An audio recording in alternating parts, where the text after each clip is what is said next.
Oke viewers, kembali lagi bersama saya di channel Rijang J. Through the cold and darkest days, the summer's calling.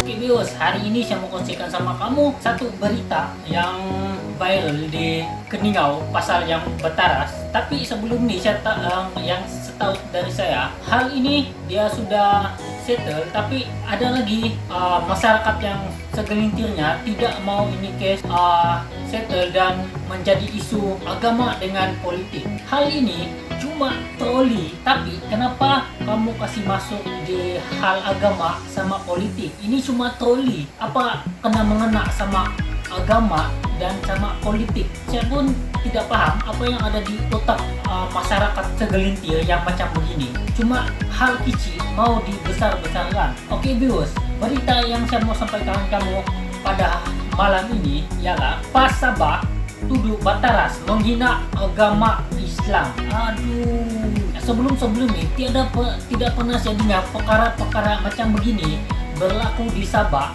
Sampai sekarang ini ada orang yang semenanjung menetap di Sabah baru jadi isu yang macam begini. Perangai begini kan merosakkan hubungan orang semenanjung yang bagus perangai dia sama orang di Sabah. Ini menghancurkan masyarakat Sabah. Pas Sabah telah menuduh pasar raya tempatan Bataras sebagai penjagaan yang menghina sensitiviti agama Islam. Petuduhan tersebut dikeluarkan oleh Adun Lantikan Pas DR Ali Kabar Bulasan pada hari Isnin susulan isu troli Bataras Keningau yang menjadi viral baru-baru ini. Saya berpendangan ini merupakan satu penghinaan terhadap sensitiviti umat Islam. Dia cakap menghina Islam, apa kena mengenanya dengan troli sama agama dengan politik? Pasaraya sepatutnya memahami hal ehwal agama lain ataupun perlu merujuk kepada pihak berkuasa agama terlebih dahulu. Ali Akbar turut memuji netizen memviralkan isu troli Bataras baru-baru ini karena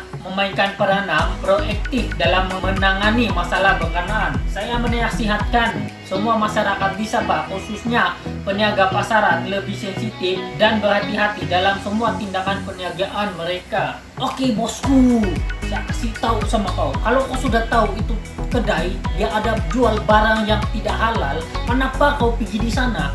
Kenapa kau pergi di sana?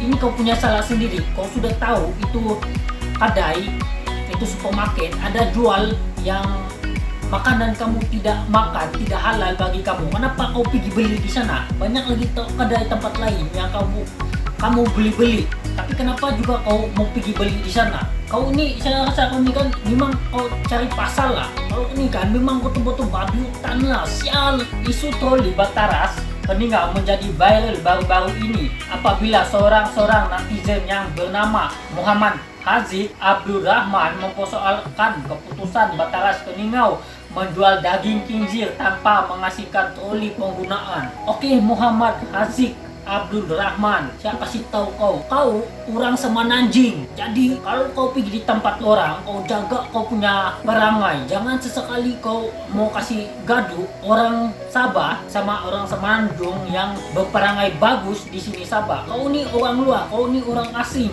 Kau punya perangai kan betul-betul sial. Kau ini orang kan paling sial. Muhammad Haziq Abdul Rahman dia cakap di Bataras Keningau dan ada bekas babi. Masalahnya sekarang troli masih berfungsi. Mohon tindakan segera pihak berkuasa tempatan. Kalau kau ni kan, kau memang bodoh lah, tidak akal. Kalau kau tidak mau beli tu barang yang tempat ada tidak halal bagi kamu, banyak lagi tempat yang kamu boleh beli. Kenapa kau pergi di sana? Kalau kau tidak mau guna tu troli, tidak payahlah kau bawa troli sendiri, kau angkat sendiri. Kau ini memang betul-betul tiada otak. Memang perangai kau ni bagus lagi tu babi khinzir. Pandai lagi dia cari makan yang patutnya tempat dia pergi. Bukan macam kau sudah tahu itu tempat ada makanan yang tidak halal, lagi kau mau pergi beli di sana. Insyaallah.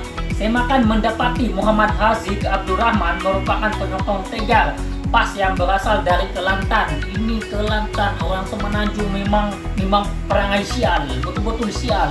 Susulan posting viral Haziq yang disebar oleh penyokong Pas pihak pengurusan PAS telah menghubungi Haziq dan mengambil tindakan. Untuk rekod, DR Al-Akbar telah dilantik sebagai DUN lantikan selepas kemenangan Gabungan Rakyat Sabah GRS dalam pilihan raya negeri yang lalu. Sejak penubuhan PAS Sabah pada tahun 1985, PAS tidak pernah memenangi walau satu pun kursi Dewan Undangan Negeri Sabah. Majoriti calon-calon PAS Sabah juga hilang deposit selepas bertanding dalam mana-mana kursi di Sabah. Walau bagaimanapun, PAS telah berjaya tembus DUN Sabah melalui cara pintu belakang pada September 2020 susulan kemenangan GRS. DR Ali Akbar yang dilantik sebagai DUN lantikan oleh GRS kini menjadi viral tunggal PAS dalam sejarah DUN Sabah. Lantikan wakil PAS ke DUN Sabah pada ketika itu telah mengakibatkan rasa tidak senang hati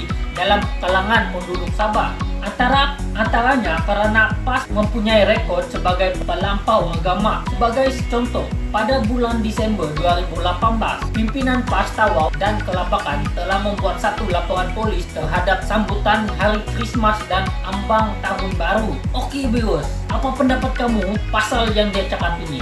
Dia sudah menang jadi PAS DUN di Sabah. Lepas tu dia hasut lagi orang-orang Islam di mana nih di Tawau sama Kelabakan untuk lapor satu sambutan Christmas dan ambang tahun baru. Aduh, ini pemimpin macam begini kan memang tiada akal. Patupun dia menang main tipu. Jadi dia sudah menang, lepas tu baru dia hasut lagi orang Islam yang tinggal di Sabah untuk orang Kristen menyambut hari Christmas sama tahun baru. Aduh, dorang ini kan pelajaran tinggi-tinggi tapi bodoh berlapis-lapis.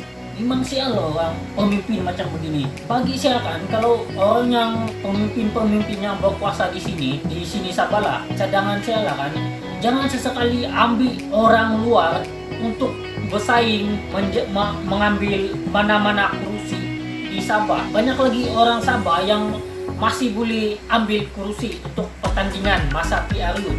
Jangan sesekali ambil orang luar untuk bertanding di sini Sabah. Sebab kalau orang luar yang bertanding di Sabah jadi pemimpin di Sabah, tinggallah macam begini. Banyak yang jadi tai pemimpinnya. Macam mana Sabah mau maju kalau banyak pemimpin yang dari luar pergi di sini Sabah? Dorang akan guna tuh duit untuk di tempat dorang, bukan di sini Sabah. Bagi saya lah.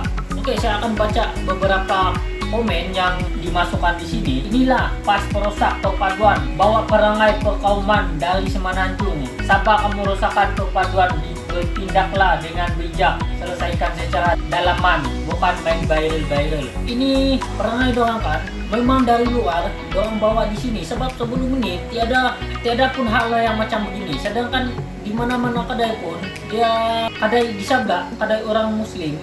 Lepas tu di sebelah lagi kedai orang Cina yang menjual makanan yang tidak halal. Tidak pun jadi isu yang macam begini. Baru hari ini saya dengar isu yang macam begini. Pasal ini Yongko pergi buat di post-post macam begitu. Betul, PAS ini perusak perpaduan orang Sabah. Saya orang Islam tapi tidak berminat langsung dengan PAS. Ini saya sokong. Kita dah tahu agama mana di dunia ini membawa agamanya terjerumus dalam politik. Bagi saya, mereka ini berani membawa agama untuk kepentingan diri, bukan untuk agama. Agama itu sangat suci tanpa tercecat celah. Tapi manusia yang kolot, yang gila pangkat seolah agama itu tidak dipertanggungjawabkan sebagai manusia yang betul-betul taat kepada Tuhan. Sangat munafik. Ini saya sokong 100% saya sokong. Sebab agama ini tiada yang bermasalah, tiada yang mengajar benda-benda yang tidak bagus. Tapi orang-orang dia yang membuat perkara-perkara tidak bagus. Lepas tu dia libatkan agama dia cakap begini-begini, cakap agama yang ajar macam begini. Tiada sesekali agama mengajar memburuk-burukkan orang dan menghina antara satu sama yang lain. PAS X bolehlah di Sabah ni. Tula X pernah menang pasal bawa cara perkauman. Betul. Apa kamu cakap ni? Lagi mau tegakkan benang yang basah dan menjual nama perpaduan. Itu rasional lah. Salah tetap salah. Yang dihantam ni Bataras, bukan The World Sabahan. Budak punya komen netizen ni kalau bilang perpaduan atau multirasional, sepatutnya kamu paham tindakan PAS. Isu ini menyatu topik halal dan haram dalam agama Islam. Kenapa pula dijadikan isu politik? Saya pun bukan penyokong PAS, tapi apa yang terjadi dalam konteks ini, PAS tidak salah. Kau kaitkan pula isu politik.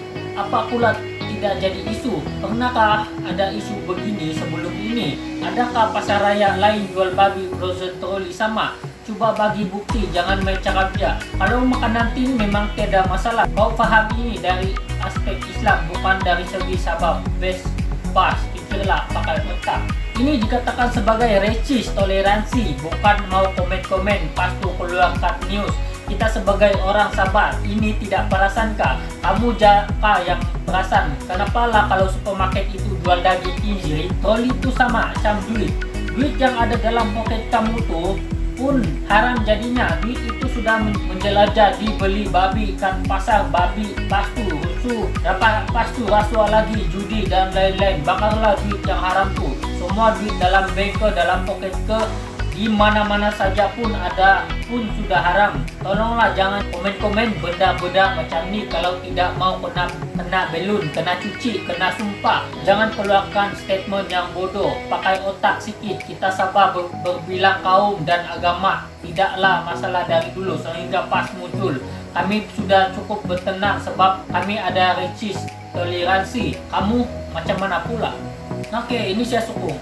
Kami di sini Sabah sebelum ini aman dan damai, tiada pun pergaduhan antara Islam ataupun Kristen. Semua agama di sini menghormati antara satu sama lain agama. Sebab sebenarnya benda ini kami tidak kisah sangat, tapi kami masih berdendam sama PAS nih. Kami merayakan Christmas di rumah sendiri, tiba-tiba mereka hantar polis untuk suruh kami tidak merayakan Christmas, terus alasan menghina agama Islam. Padahal kami lakukan perayaan itu di rumah sendiri. Oke, kamu warga Islam yang busuk hati, apa kamu akan rasa kalau kami orang-orang Kristen masuk di rumah kamu, buat kacau di rumah kamu, masa kamu sambut hari raya? Apa kamu akan rasa? Mesti kamu akan rasa sakit hati kan? Mesti kamu akan rasa tidak dihormati. Begitu juga kami merayakan perayaan hari Christmas. Kalau kamu datang di rumah, kamu buat kecoh, bawa polis semua, itu menghina agama Kristen dan merendah-rendahkan agama kami. Jadi semua orang pun marah kalau kena macam begini. Oke viewers, itulah dia beberapa komen yang diberikan oleh netizen-netizen di luar sana terhadap isu ini. Oke, sebenarnya saya tidak mau buat ini video, tapi saya baca ini isu kan sangat-sangat menyakitkan hati dan sangat-sangat menghina orang Sabah dengan menghina agama ataupun perayaan orang di Sabah. Orang Semenanjung nih kan Minang betul-betul tidak pandai menghormati orang yang di sekeliling dia. Tapi saya mengucapkan ini untuk orang yang perangai buruk macam begini, sebab bukan semua orang Semenanjung yang mempunyai hal buruk seperti ini ataupun hati yang busuk seperti ini. Hanya segelintir saja orang yang macam begini. Oke viewers di luar sana, janganlah kita membenci antara satu sama lain ataupun agama-agama lain, walaupun agama kita sendiri, bangsa kita sendiri dipandang rendah ataupun dihina. Biarlah dorang, sebab dorang pun akan mati juga satu hari nanti. Oke viewers, sampai di sini sejak video hari ini. Kalau kamu suka video ini, jangan lupa like, komen, share, dan subscribe. Berjumpa lagi kita di next video. Janji mantap. Ciao.